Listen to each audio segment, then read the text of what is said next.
Hello, and welcome to Exploring Axon, a podcast where we discuss Axon Framework, Axon Server, and their ecosystem. I am your host and a software developer at AxonIQ, Sarah Torrey. In this episode, I spoke with my colleague and friend Ivan Dugalic about different aspects of the DDD architectural design, such as bounded contexts and aggregates. I hope you enjoyed this episode, and let's have a listen. Hi, Ivan. How are you doing today? Hi, Sarah. I'm doing good. How are you? Awesome. I'm doing great. So excited to joining forces with you again to talk about some really cool stuff. I love when we have sessions and we get to talk about some really cool things. And so this is pretty much my Oh, favorite time of today. So thanks for joining me. Um, Ivan, can you tell me a little bit about your background, your education, career wise, and also where you're located? yeah, sure. So, really looking forward to this, Sarah. My name is Ivan Dugalic.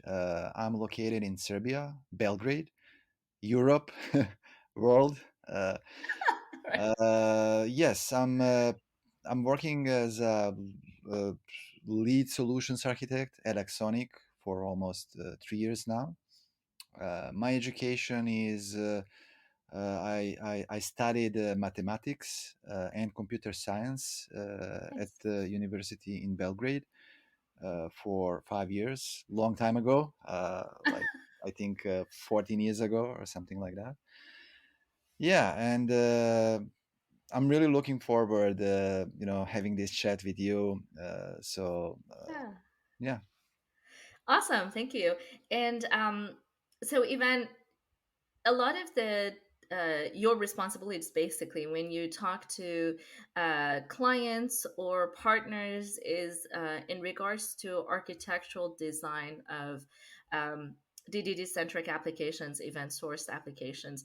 Can you tell me a little about how you began to really get interested about this particular topic of DDD and also event driven architecture? What got you interested in that Hmm. whole topic? Yeah.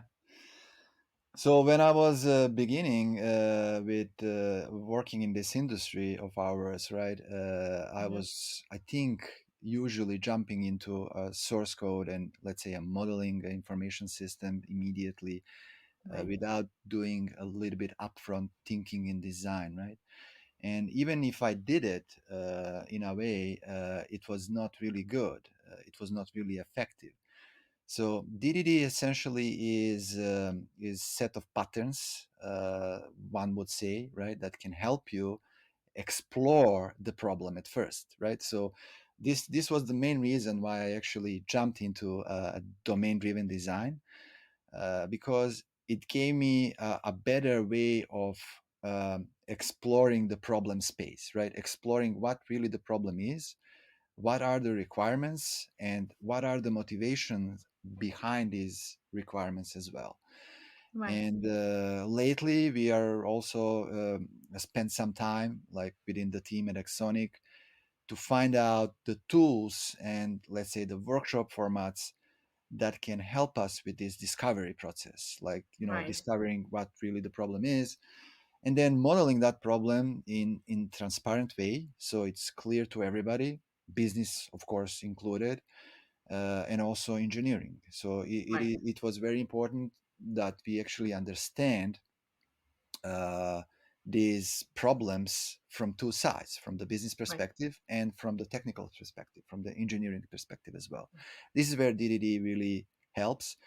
DDD even formalized this more by, as I mentioned before, introducing this set of patterns, and we can divide them into a tactical set of patterns, Mhm. which we are going to talk about maybe later on, like Yeah. aggregates, entities, value objects, what they are, why do we Right. need them, and also strategic patterns, like for example, when you zoom out and you actually want to observe all of your systems that you have in the landscape, how they're connected, who is depending on whom, and things like that.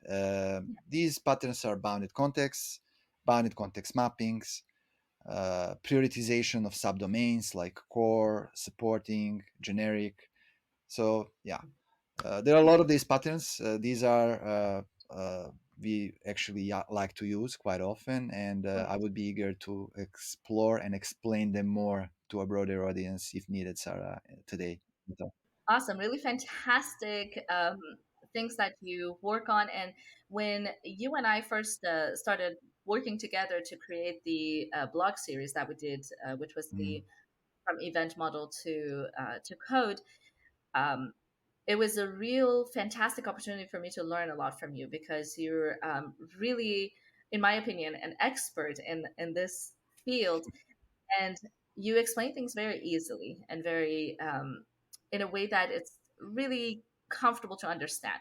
So um, hopefully we can clear out some of these more complex topics when it comes to making these decisions and how to basically organize things, uh, first of all in our minds, and also bringing it down into mm, a sort of model format and then later on into code. So um, going back to the more high level DDD concepts, one of the concepts that you mentioned and we have talked about extensively in the past is bounded context.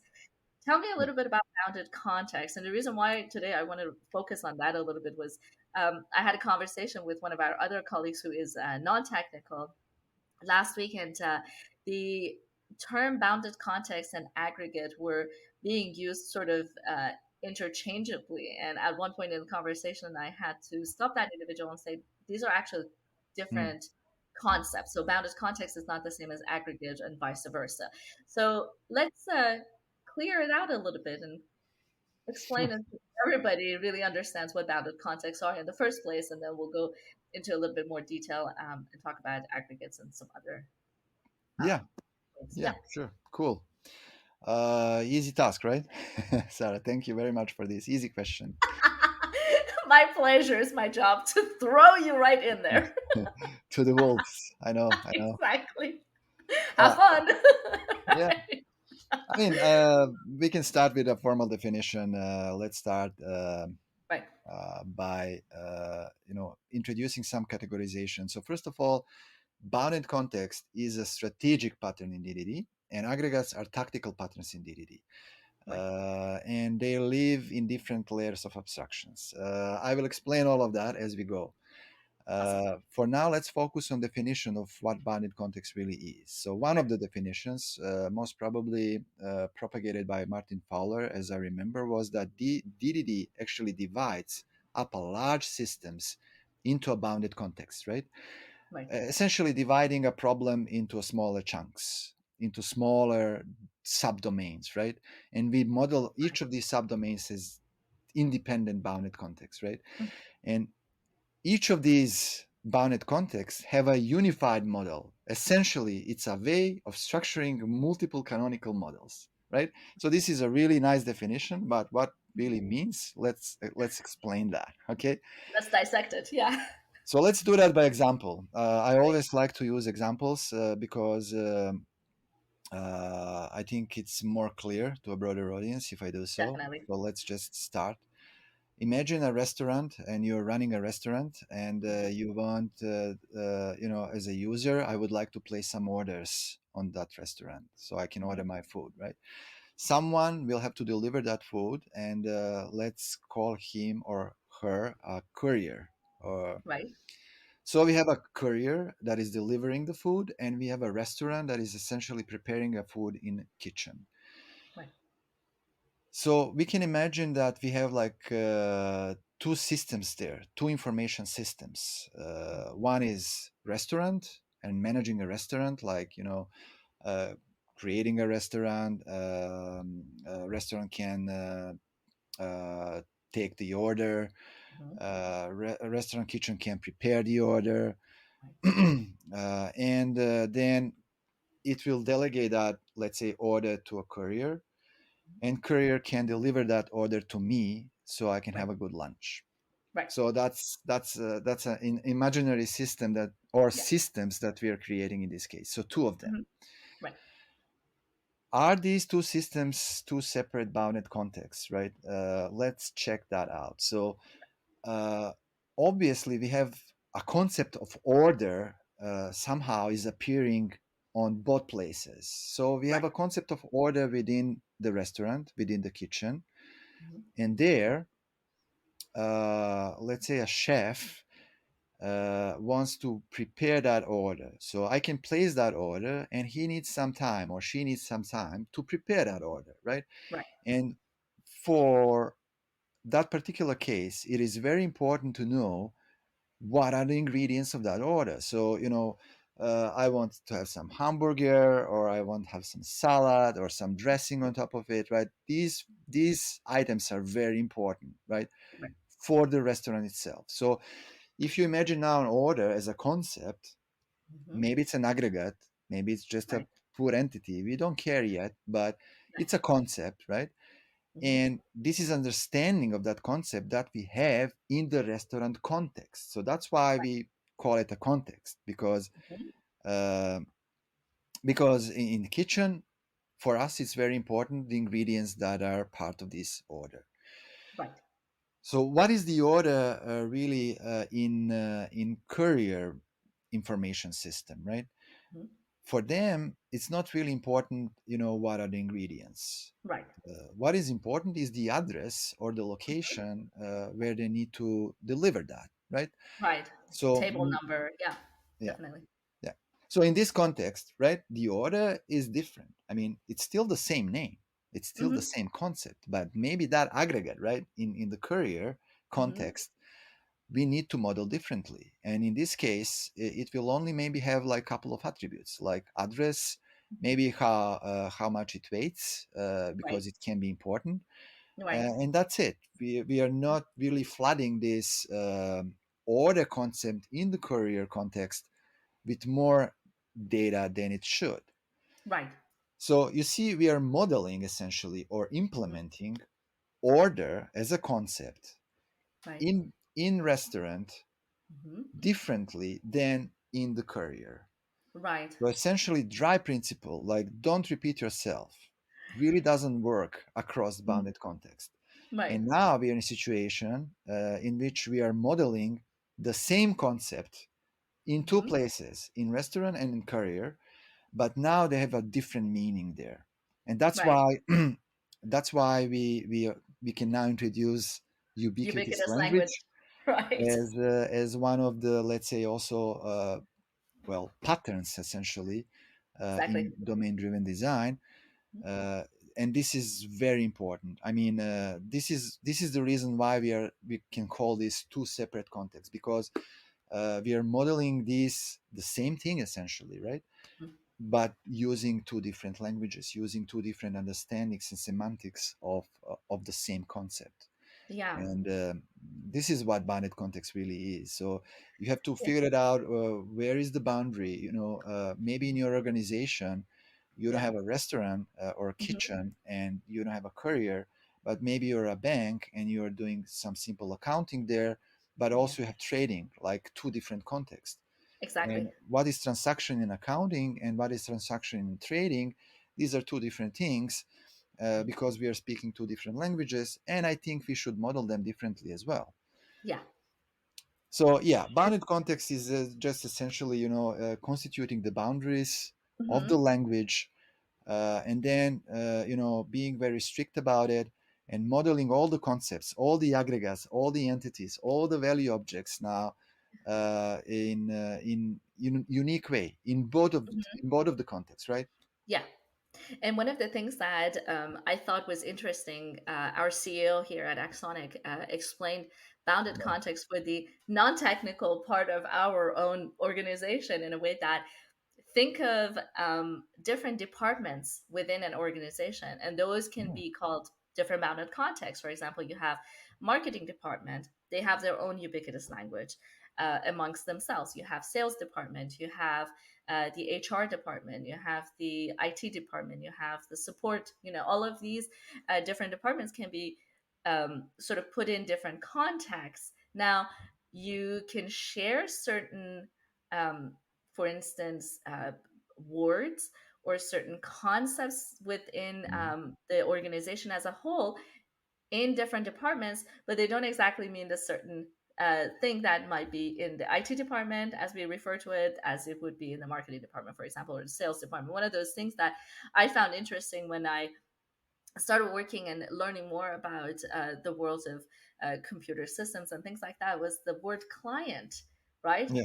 The word client in our systems means something very differently than the word client does in the sales department, right? Those are Oh two different, yes, right? yes, So definitely you, two different things. exactly. So you have this one word that, looking at it in terms of like English language, client is client, right?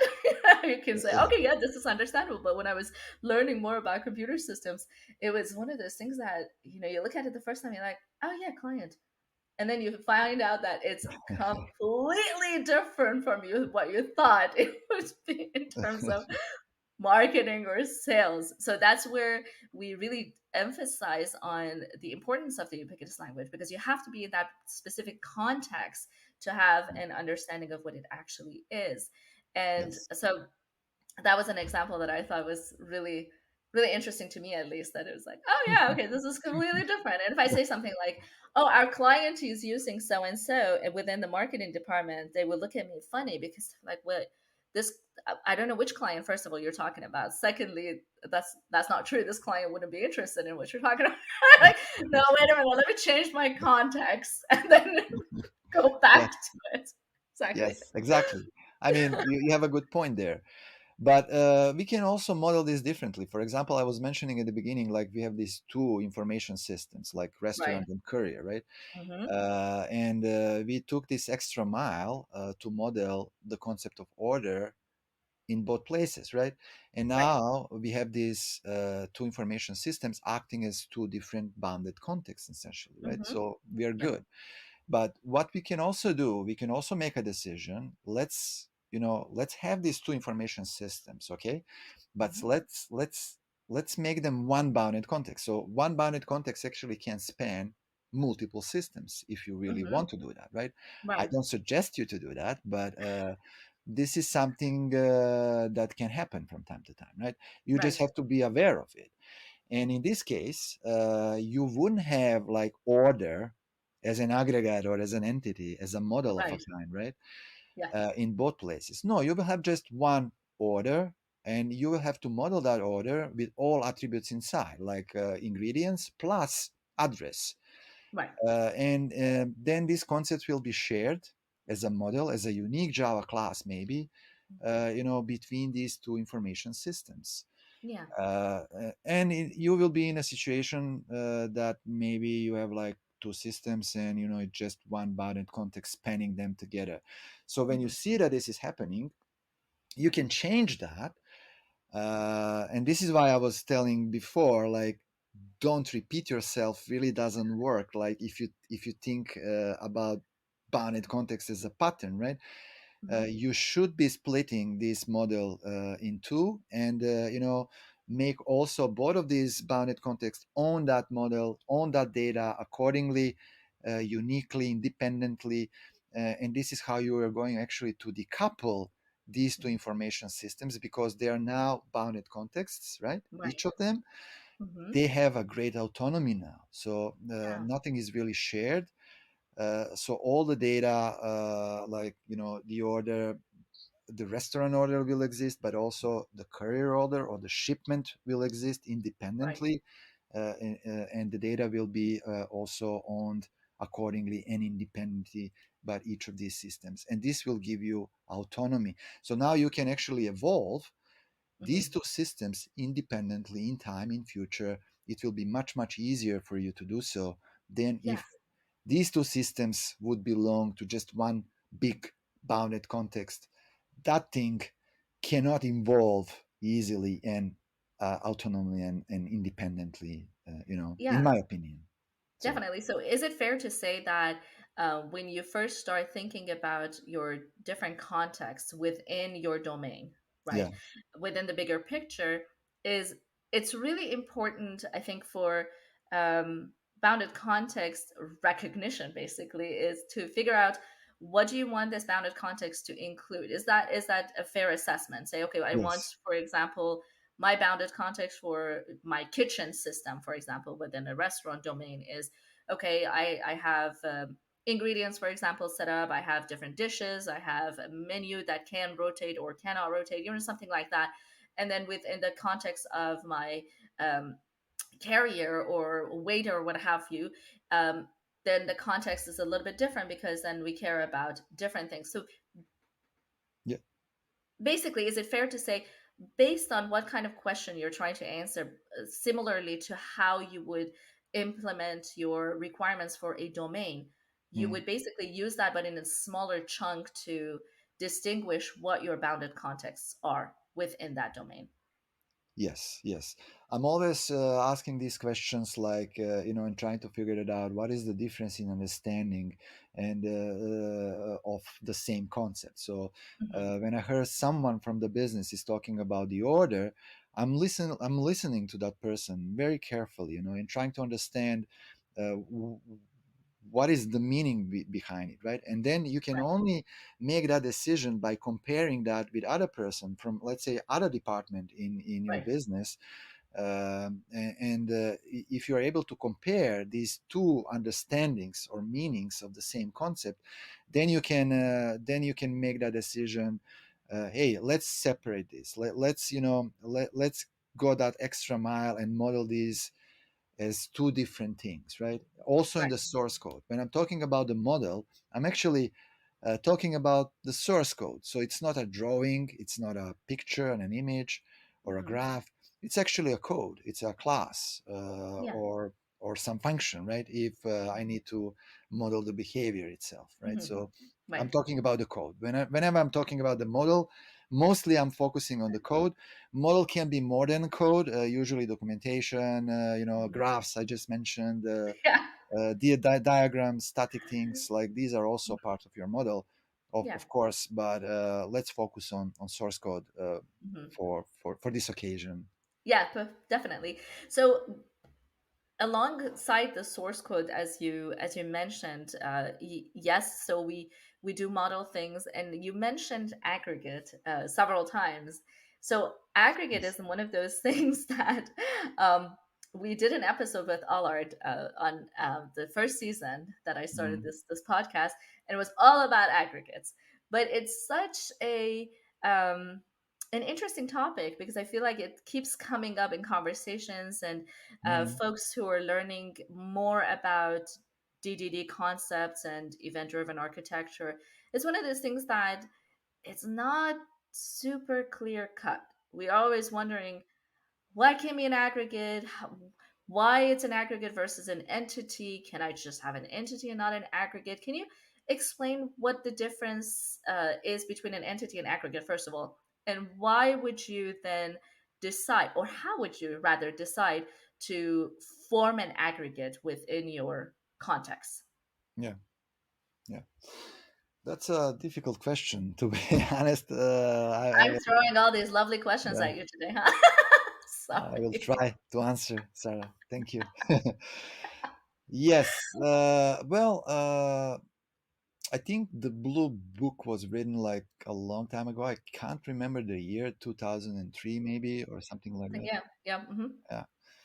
So this was the time when actually the I think aggregate as a pattern was coined, Yeah. and at that time we were heavily influenced by object-oriented programming, Hmm. and even then you would realize that somehow like a database transaction was leaking into the concept of aggregate. And aggregate essentially is just a boundary of transaction, right? It is constituting the transaction around your entity. So Right. what that really mean, let's explore that. So it's an entity, right? Yeah. It's a cluster of entities, it's a cluster of objects that should represent some sort of behavior. So it shouldn't be a simple noun, like, for Right. example, a order. Maybe a Hmm. ordering is a Yeah. better name for our aggregates. So aggregates should actually model a process or part of the process in your business. Hmm. Uh, this is actually how I imagine them, right? Yeah. But as we are influenced with this object-oriented design and object relation mapping tools from before, driven by CRUD systems and traditional systems, we are usually imagining aggregate as just an entity or a cluster of entities. When I say cluster of entities, it can be that you have a order, right, Hmm. as a main entity, and this Hmm. order can have a list of order line items, for example, Hmm. and we can say that order is a root entity, and that Right. all of these line items inside the list of line items are also entities, right? Right. Um, but they belong to this root. They belong to Hmm. this order root entity. So we say that order with all of these line items together, it's forming an aggregate root, right? And Right.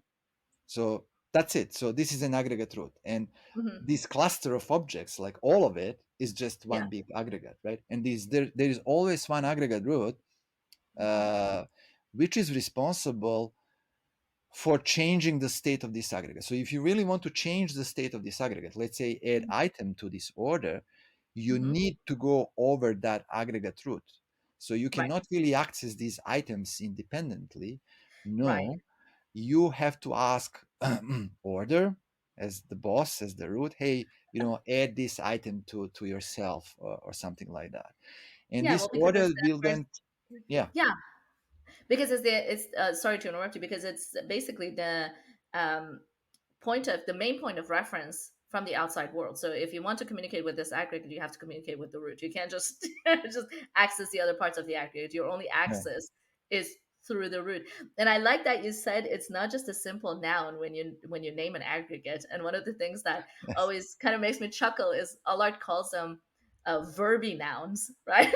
yes, yeah, that's a It's good kind of like thing. a He verby adds there, noun. yeah, yeah. I think we should use that in marketing or something. Right.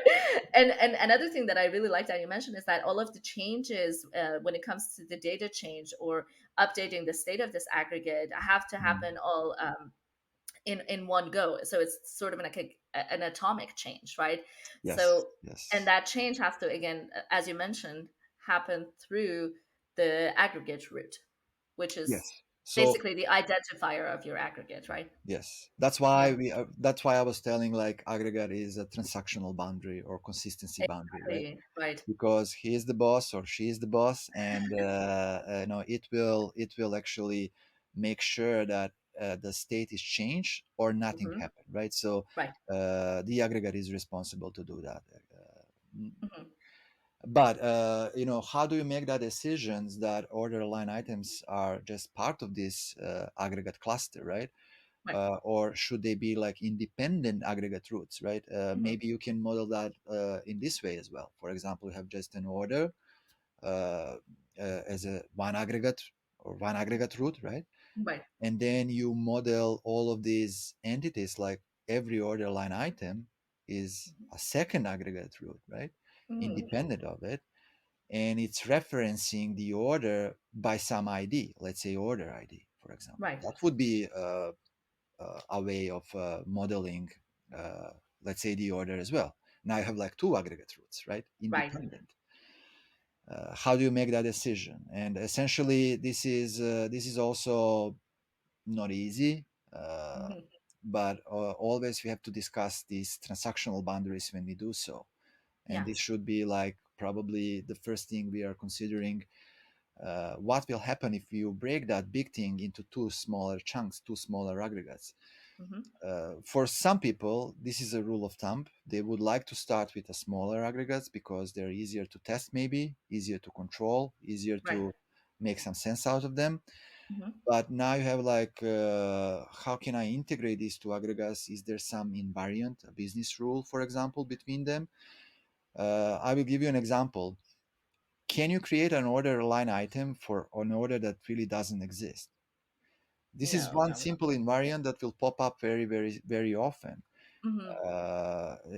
And this is now complicating things a bit, right? So you have Yeah. to take care of that invariant and make sure that you cannot actually create an order if the order line item, sorry, if the order really doesn't exist for that particular Hmm. order. Right. And you should, let's say, reject that intent. Hey, you Yeah. cannot do this, right? Sorry.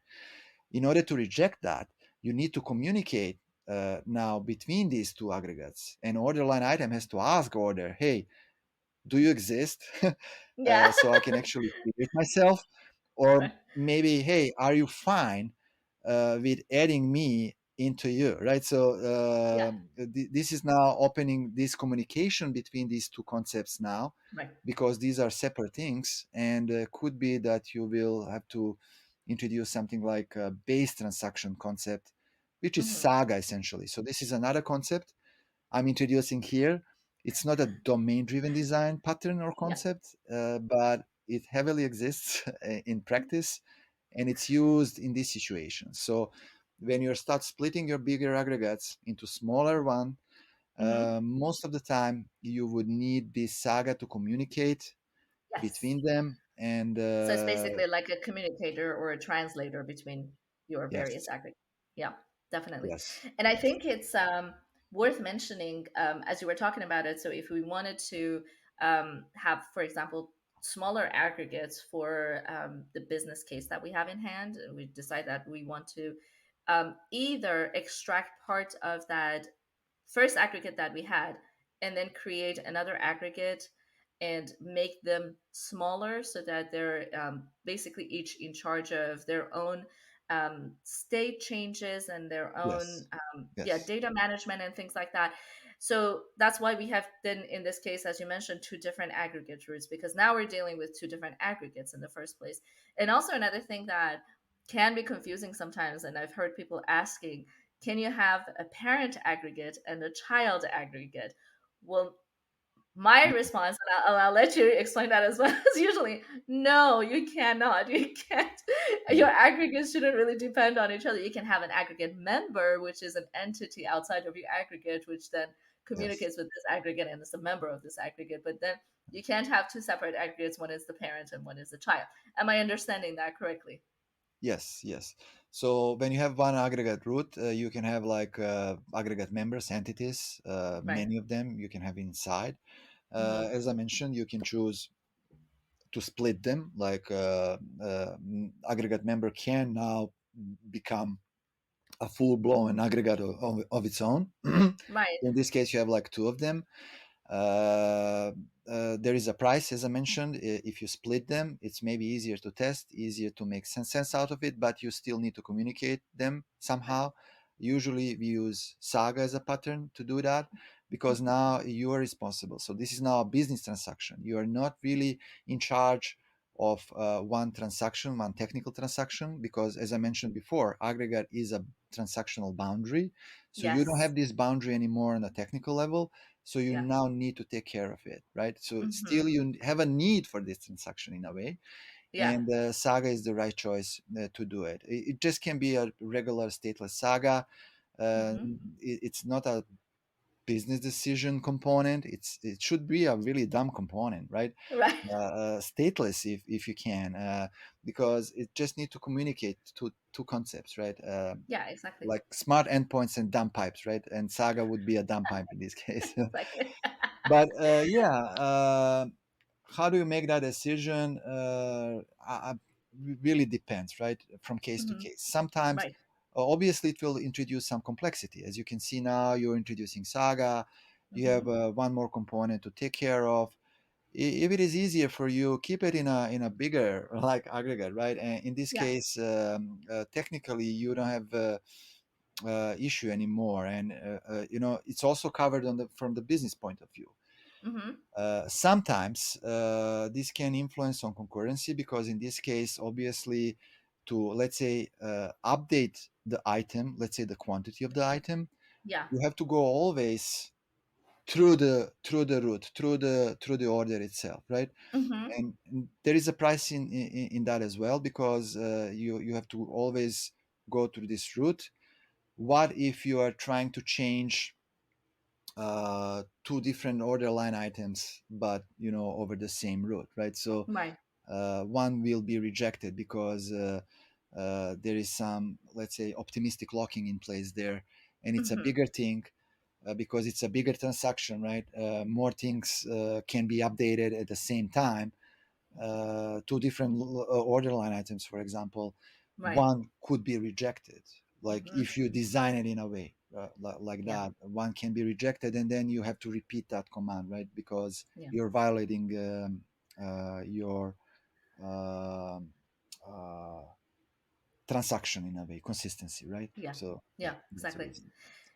So it's I think in as a whole, the way I think of it, tell me if I'm Yeah. completely off here, but the way I look at these sort of architectural patterns and decision makings is that Mm. normally the way I look at it is okay, so you think of a tree, think of a Yeah. big grown tree. So the trunk of the tree for me is that domain. Yeah. Then, as you go to the main branches, those are your bounded contacts. And within those bounded contacts, you have smaller branches, which can be your aggregates. Yeah. Very, very simply high level put. Does that Yes. Yes. does that sound Exactly. good? can That I can sounds I perfect. visualize it like that? Yes. Awesome. I think that will help. Imagine that because I think a lot of times, especially as we become more experienced in a way in working with these concepts, then Mm. sometimes we make it a little bit more complex than it should be in our minds. Um, and it's nice to every once in a while to kind of step back and say, okay, so what is the big picture? What is the, how can I simplify it in my mind to be able to then um, talk about it in a way that it's not too overly technical or complex a lot of times, which I find interesting and also challenging sometimes. Yeah. Yes, right? You Yes. have to step away from the technicality sometimes to be like, okay, now this makes more sense because now I can just kind of look at it as a tree in my case. Yes, yes, yes. So yeah, hopefully Actually, this I is had this mind map when I was start learning about all of these concepts and start reading about them. Right, yeah, I took some time. Reading these right. books. It's difficult. I mean, it's time consuming, and Well, then and very abstract too, and because very it's abstract. Yes, exactly, yeah. yeah, It's not something that you can practically look at and say, "Oh yeah, cool. I've seen this before. That makes sense." yeah. Right? Yeah, so I started drawing these mind maps on Miro, for example, hmm and yeah, somehow I'm this kind of learner, right? So I like to actually, when I see that I cannot explain a term or something, at least to me, or maybe draw it on some diagram, then I start wondering maybe I don't understand this, right? hmm And I'm fair about it, right? Even to Right. myself. So.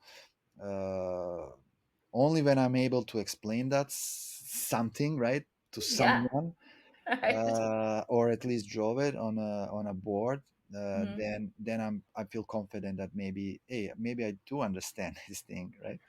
It's always like I often come back to this because when I studied music in both undergraduate and grad school, and when you're an undergrad, which is really funny, and I found this sort of funny in a really non-funny way because when you're a student and you're struggling to kind of have pass your classes and have good grades and all of that stuff, and you get so into the complexity of things. For instance, one of the things that I was struggling with as an undergraduate was music theory. Music theory is very abstract. It's very much like Mm. math.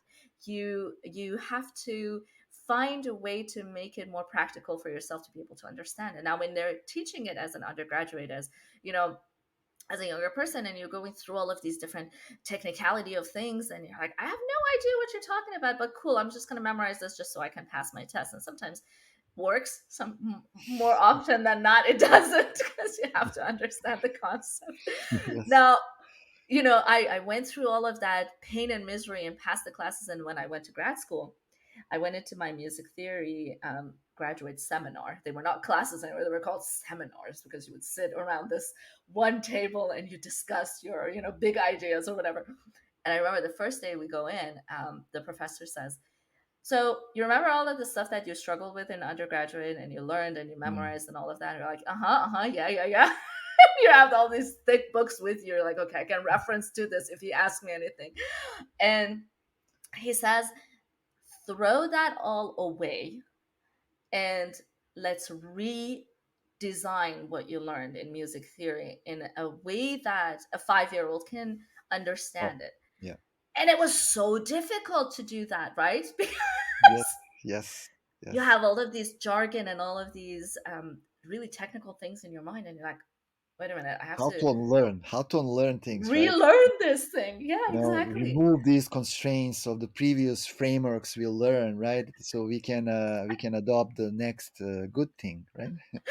And I remember for my graduate thesis and for my recital, we had to perform it. Of course, I was a performance major, so I was a voice major. I had to learn and memorize all these different songs, and then, but then my thesis, what I had to analyze all of these different musical Mm, pieces. And one of the things that I had to analyze was Strauss's four last songs. mm, For those of you who are not familiar with it, highly recommend them. They're beautiful. If you're into classical music. So sitting down and trying to analyze these things, you're like, okay, so this is this chord, and I can analyze them in big sections, and then you go into smaller pieces and you analyze and so forth. And there was several different parts that I couldn't figure out what the progression was in this piece of music. And I went to my graduate advisor and I sat down with him and I said, okay, I really can't figure out what is the chord progression. Where are we going in this thing? And he said, you know how to analyze this? I said, how? He said, just squiggle all through it because there is no analysis here. It's a mm. free form. He just Yeah. used what he thought was beautiful, and that's it. So my my big conclusion to this is that sometimes when it comes down to analyzing things and how you want to format your system, there are ways to really put them in bigger chunks. But when it comes down to it, you just have to go with what your gut feeling is. If you're for example designing a system maybe, and Mm, then as you go on and you learn more about your requirements and changes in the system, then you can go and fix as you go. So the point of it is that you don't have to, in my opinion at least, you don't have to have everything set in stone in your design from the get-go. no, no, no, no. You go with it and then you change your requirements, you change your system, No. you change your bounded context. You can change your bounded context if you need to. Of You course can you change can. your aggregates if you need to Yeah. in the future. Boundaries are really not clear, never ever, right? So we Yeah, can just give an best guess, essentially. exactly. What Exactly. is important that we are practical about it and we are aware of this thing, right? Yeah. So when, for example, you are I don't know, modeling a system, be Hmm. aware essentially that boundaries will move Right, forward. You should exactly. be able to move with them. So Yeah. when you're starting doing your thing, let's keep it a monolith. Why not? Mhm. And arrange things in a monolith application, right? Right. Think about the boundaries because in a monolith situation, I mean, pragmatically, would be much easier to play with these boundaries and to learn. Hmm. As we Hmm. go forward with this design, we'll learn about the business, we'll learn about what really works and what really doesn't, Right. and also business learn from us. You would be surprised, Sarah, Right. in these modeling sessions that I have with our customers, prospects, and clients. Hmm. I learn a lot about the business, but also they learn about the business as well, about their own business, Right. right? Exactly. So it's very nice to have all of these domain experts in the same room Hmm. as I'm in, so we can all learn about the business and then we together make decisions. Yeah. Where are the boundaries? It's a best And guess that we can give, right? exactly. And it's also very nice if this boundary can move later on, left or Hmm. right, if really Hmm. needed, right? Right. So your system is maintainable and Right. flexible Exactly. enough so we can do that. This is very important to design in Yeah. a way that so we can do that. Hmm. Exactly. And I think that's why these modeling tools that we have available for us, such as event storming or event modeling that you and I have worked with, Oh yes, oh yes, yeah, yes. quite extensively. And we just had a workshop on it last week at Yeah, JCON. on Those JCON. are really helpful because it kind of gives you a blueprint and a storyline and the sort of quote unquote right questions to ask about the Yes. domain. That way you can model it and you design it. And one of the things that I find very interesting and wonderful to look at, as you mentioned, when you have meetings with clients and looking at their models and their domain and things they learn about their system as well as you Oh do about yes, their system. yes, It's just so yes. important and it evolves. And Adam Dimitruk, who came up with basically the idea of domain modeling and sort of Event modeling. organizing. Oh, I'm sorry, event modeling. Thank you, Yes. and organizing it in very nice and understandable ways that he has these regular meetups, and if you show up to one of his meetups and you look at the mural board, it's at first glance it seems really complex, but then you have to look at it sort of further at a higher level to understand how this has evolved in time, and it's evolving every week. They sit down and they add stuff to it or they take away things, and it's a changing pattern. It's moving and it's interesting to look at. So yeah, so lots Yeah. to talk about. Lots to There is a really lot of topics we can actually talk about. exactly. Event modeling is really interesting, like a workshop format. It's actually more than that. It's Yeah. it's very similar to event storming, Hmm. but at the end, I think the user experience at the top that we add quite early in event modeling process is very helpful, Exactly. because Yeah. I think that we should introduce user experience quite early in the process. It's very important, right? And yeah, I mean, it gives you like the flow of your business. Like we are actually modeling a information system, so information is very important, and you really want to know how this information is changing over the time. And for this particular reason, we are maybe categorizing all of these messages as commands, events, and queries. This is exactly how we have it in Axon framework, and Axon framework is really a perfect match if you're really doing event modeling Yeah. as a workshop format somewhere. Think about using Axon framework as well as a good programming Absolutely. model that is already supporting all of these things out of the box. So you don't have to take care about the infrastructure. This Yeah. is what I'm doing, Sarah. So we all Exactly. about these And things. this is one of the things that I really like to Yeah. join forces with you and do whenever we get an opportunity to do so. And I do want to come back and really talk about event modeling and Axon framework at another session, because that's a whole big topic in and itself, right? So I mean, to go back to I love aggregates, to yeah. yeah, do that with you some at some point. Yeah, but go ahead. Yeah, Just to mention this, Sarah, please. I don't want to spend of much course. time No, no, you're fine. to talk about aggregates and all of these patterns we mentioned, like strategic and tactical, right? Aggregates Mm-hmm. are tactical pattern, but it was coined a long time ago, and we have to realize Mm-hmm. this is our responsibility as engineers and domain-driven design practitioners, right? That these patterns also have to evolve, right? And Exactly. it's our Absolutely. responsibility to think about and rethink them. Maybe there is a better way of describing them, right?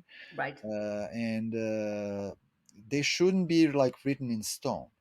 Oh, It's absolutely not. Yeah. it's similar like with heuristics. So you mentioned before I that was you have just going to to mention. Yeah. unlearn some things, right, in music. Right. So it's Yeah. same here. Hmm. Sometimes we have to not give up on them, but Right. rethink them. Maybe there is a better way. Event modeling showed me another way of thinking about the aggregates, and Hmm. actually Hmm. when I was doing event modeling and introducing this flow information, and Right. it was quite visual, I start understanding that actually aggregates are more than just a simple noun. They Right. can be actually modeling a process with aggregate, Absolutely. and maybe ordering is a better name for my Yeah. aggregate than the order, right? So think about that as well. Yeah. It's a really interesting thing that's going on. So Yeah. it's also our responsibility. We have to think about and rethink all of these patterns, aggregates included. Absolutely. Absolutely. And this is one of the main topics that I spoke with Rebecca Wersbrock a while ago, because she's done such amazing work in terms of patterns and responsibility driven design and all of that. And Uh, heuristics, yes, and Rebecca. heuristics, yeah. And Yes, her and I were talking about the importance of these changing patterns and these evolving patterns. As you mentioned, they're not set in stone. They do need to change because our requirements in general change and evolve all the time. Like we talked about it, you and I, a while ago about languages. yeah, Languages change and evolve. So do patterns. So do heuristics. And so it's really important to go back and reevaluate some of these concepts and see what's actually working and what needs a little bit of tweaking and a little bit of TLC to kind of elevate it a little bit, if you would. So it's exactly. really, really interesting. I will definitely come back and talk to you more about event modeling and Axon framework specifics because I think that's one of the really amazing topics that we can talk for hours about. We And can it's talk it for an hours about it. Axon framework. Yeah, it's really good for CQRS as well, because it really separates your command and query models. And so that's another thing that I would love to have a chance to chat with you about at another time. But I really Of want to course. appreciate you being here today and talking to me. I know this was a sort of a unplanned talk, but I'm always super excited to have these unplanned talks with you. So thank you Thank for you. letting me record it and share it with everybody. Appreciate your time. Thank you for inviting me, Sarah. Absolutely. My pleasure. Have a great day. Talk to you soon. You as well. Talk to you. Ciao. Thank you so much for listening to my talk with Ivan. I hope you enjoyed it. Please join me next time as I discover other important and interesting topics. Until then, have a great time and happy coding.